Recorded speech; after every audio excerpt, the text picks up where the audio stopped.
আসসালামু আলাইকুম। আজকে আমরা কথা বলবো চুক্তির সংজ্ঞা নিয়ে। তো চুক্তির সংজ্ঞাটা আমরা একটু দেখি যে কি আছে। সেটা হচ্ছে গিয়ে ইংরেজি কন্ট্রাক্ট শব্দের বাংলা প্রতিশব্দ হলো চুক্তি। ইংরেজি এই শব্দটি এসেছে ল্যাটিন কন্ট্রাক্টাম শব্দ থেকে, যার অর্থ কোনো কিছু একত্র করা বা মিল করা। আবার এর আরবি প্রতিশব্দ হলো আকুদ, যা একই অর্থ বহন করে। সাধারণভাবে যখন দুই বা ততোধিক পক্ষ কোনো পণ্যের বিনিময়ে কোনো নির্দিষ্ট কাজের জন্য সম্মত হয়, তখন চুক্তির সৃষ্টি হয়, যদি সেটি আইন দ্বারা বলবৎযোগ্য হয়।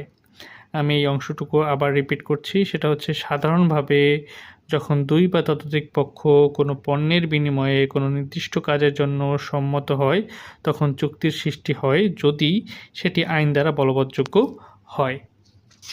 চুক্তির আরেকটি চমৎকার সংজ্ঞা আছে, সেটি হচ্ছে গিয়ে বাংলাদেশের চুক্তি আইনের ২ ধারা অনুযায়ী চুক্তি হলো আইনের দ্বারা বলবৎযোগ্য সম্মতি।